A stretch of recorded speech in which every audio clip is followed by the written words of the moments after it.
व्यासाय विष्णुरूपाय व्यासरूपाय विष्णवे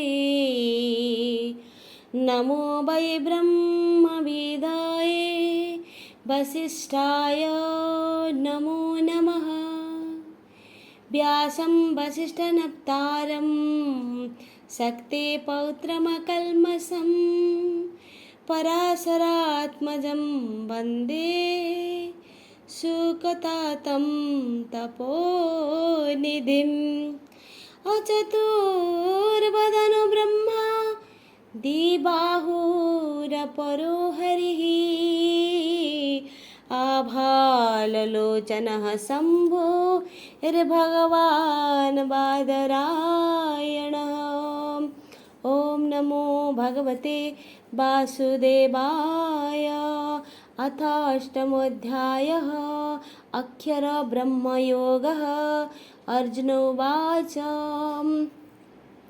किं तद्ब्रह्म किमध्यात्मं किं कर्म पुरुषोत्तम आदिभूतं च किं प्रोक्तः आदिदैवं किमुच्यते आदियज्ञा कथं कुत्र देहेऽस्मिन् मधुसूदन प्रयाणकाले च कथं ज्ञेयोऽसि नियतात्मभिः। अर्जुन कहले हे पुरुषोत्तम, ब्रह्म कौन, अध्यात्म कौन, कर्म बा कौन एवं अधिभूत और अधिदैव काहाକୁ ସବୁ କୁହାଯାଏ ମୋତେ ବୁଝେଇ ଭଲ ଭାବରେ କହିଦିଅନ୍ତୁ। हे ମଧୁସୂଦନ, ଅଧିଯଜ୍ଞ କିଏ ଆଉ ସେ ଦେହରେ କି ପ୍ରକାରରେ ରହିଅଛନ୍ତି? ପ୍ରୟାଣ କାଳରେ ସଂଯତ ଚିତ୍ତ ବ୍ୟକ୍ତିମାନେ ତୁମ୍ଭକୁ କିପରି ଜାଣିପାରନ୍ତି? ପୁରୁଷୋତ୍ତମଙ୍କୁ ଅର୍ଜୁନ ପୁଛିଲେ ବ୍ରହ୍ମର ଲକ୍ଷଣ କଣ କର୍ମ କି ଅଧ୍ୟାତ୍ମ କାହାକୁ କହ ଅଧିଭୂତ କଣ ପୁଣି ଅଧିଦୈବ ଏକଥା ବୁଝାଇ କହିବ। ସେ ଅଧିଯଜ୍ଞ ପୁଣି କିଏ କେଉଁ ପ୍ରକାରେ ରହେ ଦେହେ ସଂଯତ ଚିତ୍ତ ବ୍ୟକ୍ତିଗଣ ଯେ କାଳେ ଲଭନ୍ତି ମରଣ। ମଧୁସୂଦନ କହ ମୋତେ ତୁମ୍ଭଙ୍କୁ ଜାଣନ୍ତି କେମନ୍ତେ? ଶ୍ରୀ ଭଗବାନୁବାଚ ଅକ୍ଷରଂ ବ୍ରହ୍ମ ପରମଂ स्वभावोऽध्यात्ममुच्यते भूतभावोद्भवकरो विसर्गकर्मसंगितः आदिभूतं क्षरो भाव पुरुषश्चाधिदैवतम् अधियज्ञोऽहमेवत्र देहे देहभृतम्बरा। भगवान कहले ଯାହା ପରମ ଅକ୍ଷର ଅର୍ଥାତ୍ ଅବିନାଶୀ ସେ ତତ୍ତ୍ୱ ହିଁ ବ୍ରହ୍ମ। ପ୍ରତ୍ୟେକ ବସ୍ତୁର ସ୍ୱଭାବ ବା ମୂଳ ଭାବକୁ ଅଧ୍ୟାତ୍ମ କୁହାଯାଏ ଏବଂ ପ୍ରାଣୀମାନଙ୍କର ଉତ୍ପତ୍ତି କାରକ ଓ ଦ୍ରବ୍ୟ ତ୍ୟାଗ ରୂପକ ଯଜ୍ଞ ହିଁ କର୍ମ ଶବ୍ଦବାଚ୍ୟ। ହେ ପୁରୁଷ ଶ୍ରେଷ୍ଠ, ବିନାଶଶୀଳ ଦେହାଦି ହେଉଛି ଅଧିଭୂତ, ହିରଣ୍ୟଗର୍ଭ ପୁରୁଷ ହେଉଛି ଅଧିଦୈବ ଏବଂ ଦେହରେ ଆମ୍ଭେ ଅଧିଯଜ୍ଞ ରୂପରେ ବା ସ୍ୱରୂପରେ ରହିଥାଉ। ସେ ଅଧିଯଜ୍ଞ ପୁଣି କିଏ କେଉଁ ପ୍ରକାରେ ରହେ ଦେହେ କହନ୍ତି ପ୍ରଭୁ ଭଗବାନ। ଅକ୍ଷର ତତ୍ତ୍ୱଟି ହିଁ ବ୍ରହ୍ମ, ସକଳ ପ୍ରାଣୀ ମଧ୍ୟରେ ସେହି ଶେଷତା ଭାବେଛନ୍ତି ରହି। ଅଧ୍ୟାତ୍ମ ବୋଲ ତାଙ୍କୁ ଜାଣ, ଶୁଣ ହେ କର୍ମର ବ୍ୟାଖ୍ୟାନ। ପ୍ରାଣୀଙ୍କ ଜନ୍ମ ବୃଦ୍ଧି ପାଇଁ ତ୍ୟାଗ ଯଜ୍ଞକୁ କର୍ମ କହି ଅନ୍ତକାଳେ च ମାମେବ ସ୍ମରଣ ମୁକ୍ତ୍ୱା କଳେବରମ୍ ୟପ୍ରୟାତି ସମଦ୍ଭାବମ୍ याति नास्त्यत्र संशयः। यं यं वापि स्मरन् भावं त्यजत्यन्ते कळेबरं तं तमेवैति कौन्तेय ସଦା ତଦ୍ଭାବ ଭାବିତଃ। ଯେଉଁ ଲୋକ ମରଣ କାଳରେ ଆମକୁ ସ୍ମରଣ କରି ଦେହତ୍ୟାଗ ପୂର୍ବକ ପ୍ରସ୍ଥାନ କରନ୍ତି ସେ ଆମ୍ଭ ଭାବ ପ୍ରାପ୍ତ ହୁଅନ୍ତି, ଏଥିରେ ସନ୍ଦେହ ନାହିଁ। ହେ କୁନ୍ତିପୁତ୍ର, ଜୀବ ମରଣ କାଳରେ ଯେଉଁ ଯେଉଁ ଭାବ ସ୍ମରଣ କରି କରି ଦେହ ତ୍ୟାଗ କରେ, ଜୀବନ ସାରା ସେହି ଭାବ ସେ ଚିନ୍ତା କରୁଥିବାରୁ ସେହି ଭାବ ହିଁ ପ୍ରାପ୍ତ ହୁଏ। ପୁରୁଷ ଶ୍ରେଷ୍ଠ କୁନ୍ତିସୁତ, କ୍ଷର ଶରୀର ଦିଭୂତ, ହିରଣ୍ୟ ଗର୍ଭ ପୁରୁଷ ହିଁ, ଅଧିଦୈବତ ନାମ ବହି। ଦେହେ ମୁଁ ଅଧିଯଜ୍ଞ ହୋଇ, ଆତ୍ମା ଭାବରେ ବିରାଜଇ। ପ୍ରୟାଣ କାଳେ ଯେଉଁ ଜନ, ଆମ୍ଭଙ୍କୁ କରନ୍ତି ସ୍ମରଣ, ମୋ ଭାବ ପାଆନ୍ତି ନିଶ୍ଚୟ, ଏଥିରେ ନାହିଁଟି ସଂଶୟ। ଜୀବନ ସାରା ଯେଉଁ ଭାବ ସ୍ମରଣ କରୁଥାଏ ଜୀବ, ତାକୁ ସୁମରେ ଅନ୍ତକାଳେ, ଦେହ ଛାଡ଼ଇ କାଳ ବଳେ। ସେହି ଭାବକୁ ହୁଏ ପ୍ରାପ୍ତ, ଏକଥା ଜାଣ କୁନ୍ତି ପୁତ୍ର। ତସ୍ମାତ୍ ସର୍ବେଷୁ କାଳେଷୁ ମାମନୁସ୍ମରୟୁଧ୍ୟ च। ମୟର୍ପିତ ମନୋ ବୁଦ୍ଧିର୍ମାମେବେସ୍ୟ ସଂଶୟମ୍। ଅଭ୍ୟାସ ଯୋଗୟୁକ୍ତେନ ଚେତସା ନାନ୍ୟଗାମିନା, ପରମଂ ପୁରୁଷଂ ଦିବ୍ୟଂ ୟାତି ପାର୍ଥାନୁଚିନ୍ତୟନ୍। ସେଥିପାଇଁ ସର୍ବଦା ଆମ୍ଭଙ୍କୁ ସ୍ମରଣ କର, ଯୁଦ୍ଧରେ ପ୍ରବୃତ୍ତ ହୁଅ। ଆମ୍ଭଠାରେ ମନ ଆଉ ବୁଦ୍ଧିକୁ ସମର୍ପଣ କଲେ ଆମକୁ ନିଶ୍ଚିନ୍ତ ପ୍ରାପ୍ତ ହେବ, ଏହା ନିଃସନ୍ଦେହ। ହେ ପାର୍ଥ, ଚିତ୍ତକୁ ଅନ୍ୟ ବିଷୟରେ ନ ଦେଇ ଅଭ୍ୟାସ ଦ୍ୱାରା ସ୍ଥିର କରି ଦିବ୍ୟ ପରମ ପୁରୁଷଙ୍କୁ ଚିନ୍ତା କଲେ ସେ ଅବଶ୍ୟ ପ୍ରାପ୍ତ ହୁଅନ୍ତି। ଏଘେନି ଆମ୍ଭଙ୍କୁ ସୁମର, ଯୁଦ୍ଧକୁ ହୁଅ ତତ୍ପର। ସମର୍ପି ଦିଅ ବୁଦ୍ଧି ମନ, ଆମ୍ଭେ ପ୍ରାପ୍ତ ହେବୁ ଜାଣ, ଏଥିରେ ନାହିଁଟି ସଂଶୟ, ଏହା ନିଶ୍ଚିନ୍ତ ଧନଞ୍ଜୟ। ହେ ପାର୍ଥ, ଅନ୍ୟ ବିଷୟରେ ନ ଦେଇ ଚିତ୍ତ କେତେବେଳେ, ଅଭ୍ୟାସ ବଳେ କରି ସ୍ଥିର, ଯେ ଭଜେ ପରମ ଈଶ୍ୱର। ଦିବ୍ୟ ପରମ ପୁରୁଷଙ୍କୁ ଚିନ୍ତିଲେ ପ୍ରାପ୍ତି ହୁଏ ତାଙ୍କୁ। କବିଂ ପୁରାଣ ମନୁଶାସିତାରଂ, ଅଣୋରଣୀୟଂ ସମନୁସ୍ମରେଦ୍ୟ। सर्वस्य धातार अचिन्त्य रूपम्, आदित्यवर्णं तमसा परस्तात्। प्रयाणकाले मनसा बलेन, भक्त्या युक्तो योगबलेन चैव। मृगोर्मध्ये प्राणमावेश्य सम्यक्, सतं परं ପୁରୁଷମୁପୈତି ଦିବ୍ୟମ୍। ଯେଉଁ ବ୍ୟକ୍ତି ମରଣ ସମୟରେ ଯୋଗ ବଳରେ ଭକ୍ତିଯୁକ୍ତ ହୋଇ ମନକୁ ସ୍ଥିର କରି ଦୁଇ ଭ୍ରୁ ମଧ୍ୟରେ ପ୍ରାଣକୁ ଉତ୍ତମ ରୂପେ ରଖି ସର୍ବଜ୍ଞ ପୁରାତନ ଜଗତର ଶାସନକର୍ତ୍ତା, ଅଣୁଠାରୁ ମଧ୍ୟ ସୂକ୍ଷ୍ମ, ସମସ୍ତଙ୍କର ବିଧାତା, ଅଚିନ୍ତ୍ୟ ରୂପଧାରୀ, ଆଦିତ୍ୟ ପରି ସ୍ୱପ୍ରକାଶ ରୂପ, ଅନ୍ଧକାରର ଅତୀତ ପୁରୁଷଙ୍କୁ ସ୍ମରଣ କରନ୍ତି, ସେ ସେହି ଦିବ୍ୟ ପରମ ପୁରୁଷଙ୍କୁ ପ୍ରାପ୍ତ ହୁଅନ୍ତି। ପ୍ରୟାଣ କାଳେ ଯେଉଁ ଜନ, ଭକ୍ତିରେ ସ୍ଥିର କରି ମନ, ଭ୍ରୁମଧ୍ୟେ ସ୍ଥିରେ ଥାପି ପ୍ରାଣ, ଆମଙ୍କୁ କରନ୍ତି ସ୍ମରଣ। ଆମ୍ଭେ ସର୍ମଜ୍ଞ ପୁରାତନ, ବିଶ୍ୱନିୟନ୍ତା ନିରଞ୍ଜନ, सूक्ष्मରୁ ମଧ୍ୟ ସୂକ୍ଷ୍ମତର ଆମ୍ଭେ ବିଧାତା ସଭିଙ୍କର ଆଦିତ୍ୟ ପରି ସ୍ୱପ୍ରକାଶ ପ୍ରପଞ୍ଚୁ ଅତୀତ ପୁରୁଷ ହେମନ୍ତ ଚିନ୍ତୁଥିବା ଜନ ଲଭଇ ପୁରୁଷ ଉତ୍ତମ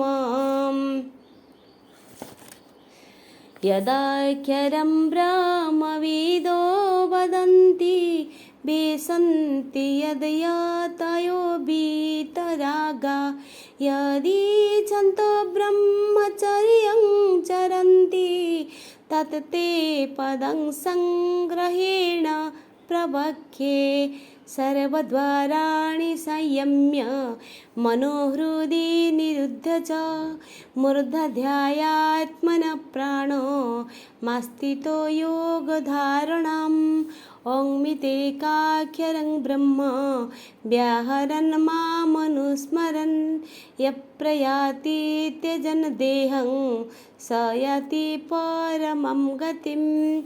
वेद वेता माने ଯାହାଙ୍କୁ ଅକ୍ଷର ବୋଲି କହନ୍ତି, ବିଷୟ ଅନାସକ୍ତ ଯୋଗୀମାନେ ଯାହାଙ୍କଠାରେ ଲୀନ ହୁଅନ୍ତି ଏବଂ ଯାହାଙ୍କୁ ଜାଣିବା ପାଇଁ ଅନେକ ସାଧକ ବ୍ରହ୍ମଚର୍ଯ୍ୟ ଅବଲମ୍ବନ କରନ୍ତି, ସେହି ପରମପଦ ପ୍ରାପ୍ତି ବିଷୟ ତୁମକୁ କହୁଅଛୁ ଯେ ସମସ୍ତ ଇନ୍ଦ୍ରିୟକୁ ସଂଯତ, ମନକୁ ହୃଦୟରେ ନିରୁଦ୍ଧ କରି ଆପଣାର ପ୍ରାଣବାୟୁକୁ ଭ୍ରୁ ମଧ୍ୟରେ ରଖି ସମାଧି ଯୋଗରେ ଅବସ୍ଥିତ ହୋଇ ଓମ୍ ଏହି ବ୍ରହ୍ମରୂପ ଏକାକ୍ଷର ଉଚ୍ଚାରଣ କରୁ କରୁ ଆମ୍ଭକୁ ସ୍ମରଣ କରି ଶରୀର ତ୍ୟାଗ କରନ୍ତି, ସେ ପରମ ଗତିକୁ ପ୍ରାପ୍ତ ହୁଅନ୍ତି।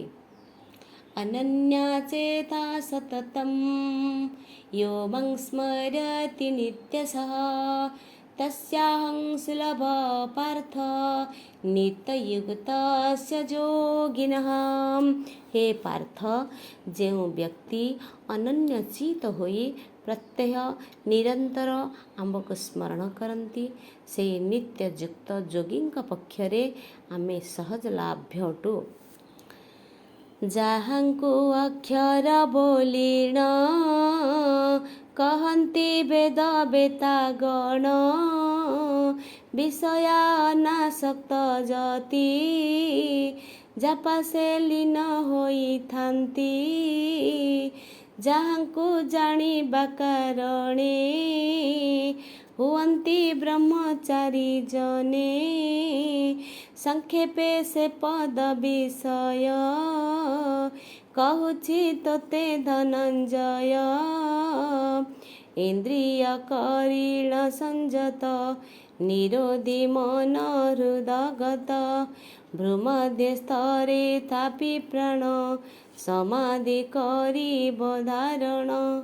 ଓଙ୍କାର ଏକାକ୍ଷର ବ୍ରହ୍ମ ଯେ କରୁଥିବ ଉଚ୍ଚାରଣ, ଦେହ ଛାଡ଼ିଲେ ମୋତେ ଚିନ୍ତି ପରମ ଗତି ସେ ଲଭନ୍ତି।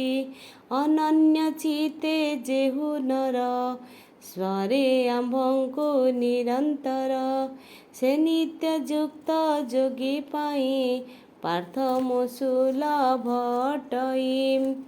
ମାମୁପେତ୍ୟ ପୁନର୍ଜନ୍ମ ଦୁଃଖାଳୟମଶାଶ୍ୱତଂ ନାପ୍नुवन्ति महात्मानः संसिद्धिं परमं गतः। अब्रह्म भुवनालोका पुनरावर्तिनोऽर्जुन मामुपेत्य तु कौन्तेय पुनर्जन्म न विद्यते। ମହାତ୍ମା ମାନେ ଆମ୍ଭଙ୍କୁ ପ୍ରାପ୍ତ ହେଲେ ଦୁଃଖର ଆଳୟ ସ୍ୱରୂପ ଓ ଅନିତ୍ୟ ଜନ୍ମ ପୁନର୍ବାର ପ୍ରାପ୍ତ ହୁଅନ୍ତି ନାହିଁ, କାରଣ ସେମାନେ ପରମ ସିଦ୍ଧି ସ୍ୱରୂପ ମୁକ୍ତି ଲାଭ କରନ୍ତି। ହେ ଅର୍ଜୁନ, ସମସ୍ତ ଲୋକରୁ ବ୍ରହ୍ମଲୋକ ପର୍ଯ୍ୟନ୍ତ ଜୀବମାନେ ସଂସାରକୁ ଫେରିଆସି ପୁନର୍ବାର ଜନ୍ମଗ୍ରହଣ କରନ୍ତି, କିନ୍ତୁ ହେ କୁନ୍ତି ପୁତ୍ର, ଆମ୍ଭକୁ ପ୍ରାପ୍ତ ହେଲେ ପୁନର୍ଜନ୍ମ କେବେ ବି ହୁଏ ନାହିଁ। ମହତ ଜନମ ତେ ପାଇ पुनर्जन्म तार नाही, ଏହା ଅନିତ୍ୟ ଦୁଃଖ ପୂର୍ଣ୍ଣ। ମୋ ପଦେ ନାହିଁ ପୁନର୍ଜନ୍ମ, ଆବ୍ରହ୍ମ ଭୁବନ ମଣ୍ଡଳ। ଯେ ଜୀବ ଅଛନ୍ତି ସକଳ, ଅର୍ଜୁନ କାଳ ଆବର୍ତ୍ତନେ। ଜନ୍ମନ୍ତି ଏହି ଧରା ଧାମେ, ଆମ୍ଭଙ୍କୁ ପ୍ରାପ୍ତ ଯେ କୌନ୍ତେୟ। ନଥାଏ ପୁନର୍ଜନ୍ମ ଭୟ, सहस्रयुगपर्यन्तं महर्यद् ब्रह्मणो विदुः। रात्रिं युगसहस्रान्ता, ते अहोरात्रविदो यनः। अव्यक्ताद्व्यक्तयः सर्वा, प्रभवन्त्यः रागमे। रात्र्यागमे प्रलीयन्ते, तत्रैवाव्यक्तसंज्ञके। ଦେବତାମାନଙ୍କର ସହସ୍ର ଯୁଗରେ ବ୍ରହ୍ମାଙ୍କର ଏକ ଦିବସ ହୁଏ, ସେହିପରି ସହସ୍ର ଦେବ ଯୁଗରେ ବ୍ରହ୍ମାଙ୍କର ଏକ ରାତ୍ରି ହୁଏ। ଯେଉଁମାନେ ଏହି ଦିବାରାତ୍ରି ତତ୍ତ୍ୱ ଜାଣନ୍ତି, ସେମାନେ ପ୍ରକୃତରେ ଅହୋରାତ୍ର ବେଦ ଅଟନ୍ତି। ବ୍ରହ୍ମାଙ୍କ ଦିବସ ପ୍ରାରମ୍ଭରେ ଅବ୍ୟକ୍ତ ପ୍ରକୃତି ଠାରୁ ସମସ୍ତ ବ୍ୟକ୍ତ ପଦାର୍ଥର ଉତ୍ପତ୍ତି ହୁଏ ଏବଂ ବ୍ରହ୍ମାଙ୍କର ରାତ୍ରି ପ୍ରାରମ୍ଭରେ ସେହି ବ୍ୟକ୍ତ ପଦାର୍ଥ ସବୁ ଅବ୍ୟକ୍ତ ପ୍ରକୃତିଥିରେ ଲୀନ ହୋଇଯାଏ। ଦେବଙ୍କ ଯା ସହସ୍ର ଯୁଗ, ବ୍ରହ୍ମାଙ୍କ ଦିନେ ହୁଏ ଭୋଗ। ସହସ୍ର ଯୁଗ ଗଲେ ବିତି, ବ୍ରହ୍ମାଙ୍କୁ ହୁଏ ଏକ ରାତ୍ରି। ଏହାଟି ଅହୋରାତ୍ର ତତ୍ତ୍ୱ, ଯୋଗିଏ ଜାଣନ୍ତି ମନ୍ତ। ଦିବାଗମେ ବ୍ରହ୍ମାଙ୍କର, ଅବ୍ୟକ୍ତ ଜନ୍ମ ଚରାଚର। ରାତ୍ରିର ଆଗମେ ପ୍ରଳୟ, ଅବ୍ୟକ୍ତେ ସଭିଙ୍କ ବିଲୟ। भूतग्रामसैवायं भूतभूत्वा प्रलीयते। रात्र्यागमे वस पार्थ, प्रभवत्यः रागमे। परस्तस्मात्तु भावोऽन्यो, अव्यक्तो अव्यक्तात् सनातनः। यश सर्वेषु भूतेषु, नश्यत्सु न विनश्यति। हे ପାର୍ଥ, ଏହି ସେ ପ୍ରାଣୀ ସମୂହ ବାରମ୍ବାର ଜନ୍ମଗ୍ରହଣ କରି ବ୍ରହ୍ମାଙ୍କର ରାତ୍ରି ଆଗତ ହେଲେ ଲୟ ପ୍ରାପ୍ତ ହୁଅନ୍ତି ଏବଂ ଦିବସ ଆରମ୍ଭ ହୋଇଗଲେ ସ୍ୱ ସ୍ୱ କର୍ମର ବଶୀଭୂତ ହୋଇ ପୁନର୍ବାର ଜନ୍ମଗ୍ରହଣ କରନ୍ତି। କିନ୍ତୁ ସେହି ଅବ୍ୟକ୍ତ ଠାରୁ ଶ୍ରେଷ୍ଠ ଯେଉଁ ଚିରସ୍ଥାୟୀ ନିତ୍ୟ ଅତ୍ୟନ୍ତ ବା ଅବ୍ୟକ୍ତ ସତ୍ତା ଅଛନ୍ତି, ତାହା ସର୍ବଭୂତର ବିନାଶ ହେଲେ ହେଁ ତାହାଙ୍କର ବିନାଶ ହୁଏ ନାହିଁ। ପ୍ରାଣୀ ସକଳ ଏ ପ୍ରକାର, ଜନ୍ମ ହୁଅନ୍ତି ବାରମ୍ବାର। ରାତ୍ରି ଆଗମେ ଯାନ୍ତି ଲୟ, ଦିବସେ ହୁଅନ୍ତି ଉଦୟ। ଯେଝା କରମ ଘେନି ପାର୍ଥ, ସର୍ବେ ହୁଅନ୍ତି ପୁଣି ଜାତ। ଏ ଅବ୍ୟକ୍ତ ଠାରୁ ଆନ, ଅଛି ଯା ନିତ୍ୟ ସନାତନ। ନଥାଏ ତାହାର ବିନାଶ, ସର୍ବଭୂତ ବି ହେଲେ ନାଶ। ଅବ୍ୟକ୍ତକ୍ଷର ଇତ୍ୟୁକ୍ତ, ସ୍ତମାହୁ ପରମଂ ଗତିଂ। ୟଂ ପ୍ରାପ୍ୟ ନ ନିବର୍ତ୍ତନ୍ତେ, ତଦ୍ଧାମ ପରମଂ ମମ। ପୁରୁଷସ ପରା ପାର୍ଥ, ଭକ୍ତ୍ୟା ଲଭ୍ୟସ୍ତ୍वनन्यया।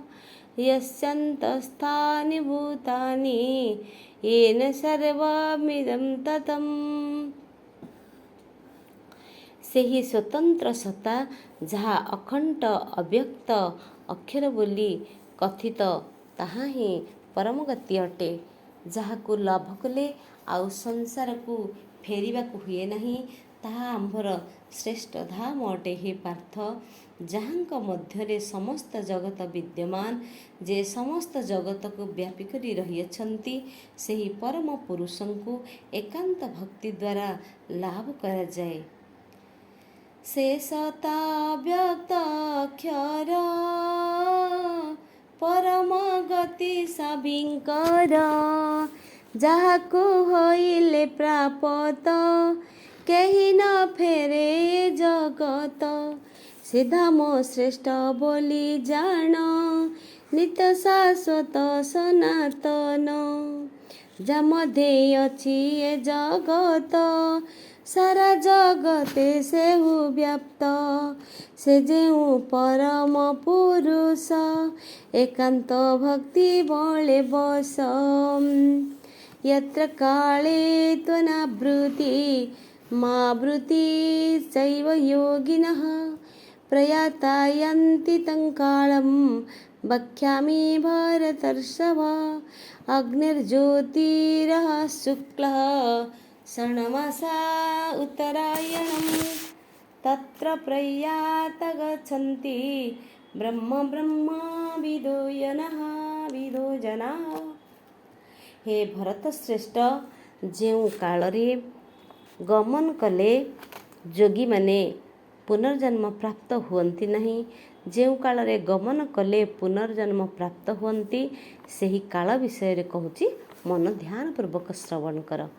ଅଗ୍ନି ଜ୍ୟୋତି ଦିବସ ଶୁକ୍ଳ ପକ୍ଷ ଉତ୍ତରାୟଣ ଷଣ୍ମାସରେ ମୃତ୍ୟୁବରଣ କଲେ ବ୍ରହ୍ମବେତାମାନଙ୍କୁ ବ୍ରହ୍ମ ପ୍ରାପ୍ତ ହୁଅନ୍ତି।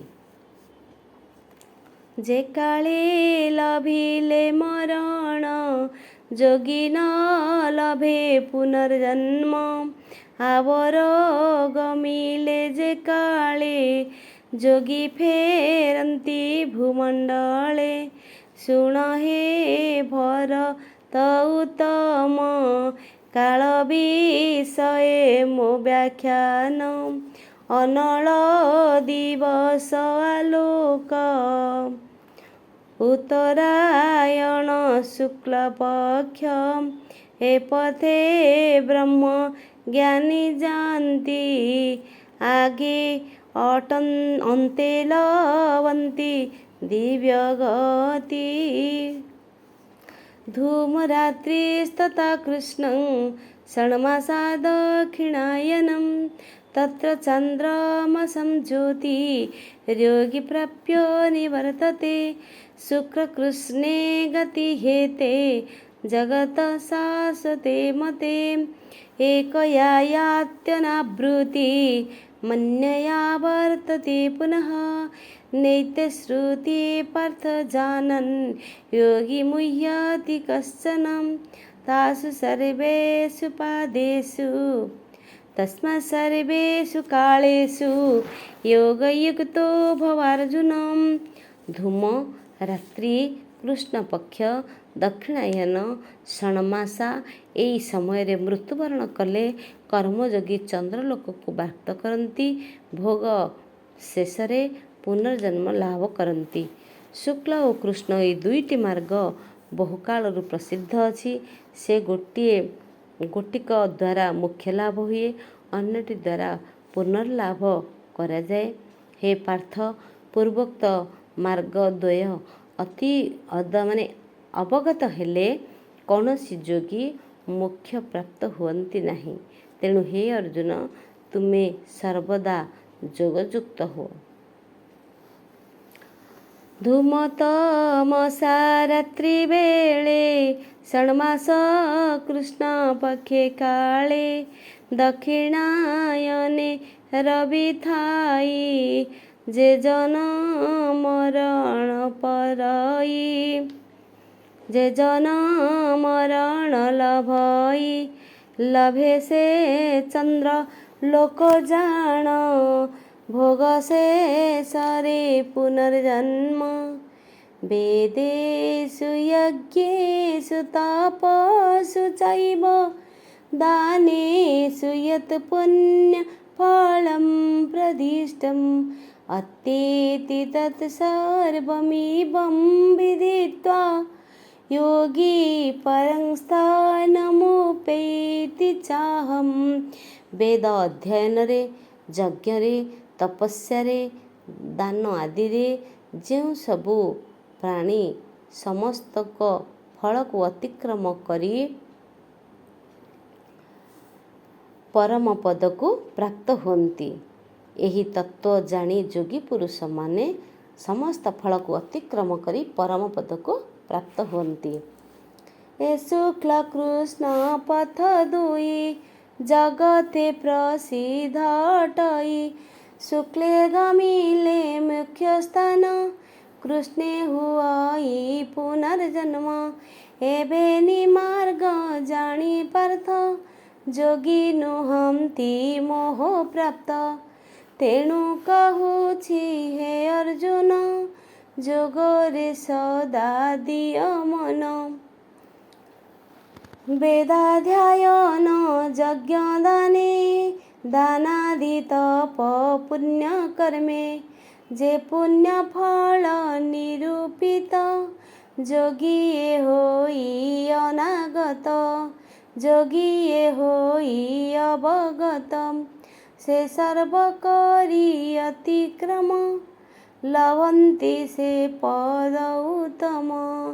ଇତି ଶ୍ରୀମଦ୍ଭଗବଦ୍ଗୀତାସୁ ଉପନିଷତ୍ସୁ ବ୍ରହ୍ମବିଦ୍ୟାୟାଂ योगशास्त्रे ଶ୍ରୀକୃଷ୍ଣାର୍ଜୁନ ସମ୍ବାଦେ ଅକ୍ଷରବ୍ରହ୍ମଯୋଗ ନାମ ଅଷ୍ଟମୋଧ୍ୟାୟ। ଓಂ ନମୋ ଭଗବତେ ବାସୁଦେବାୟ।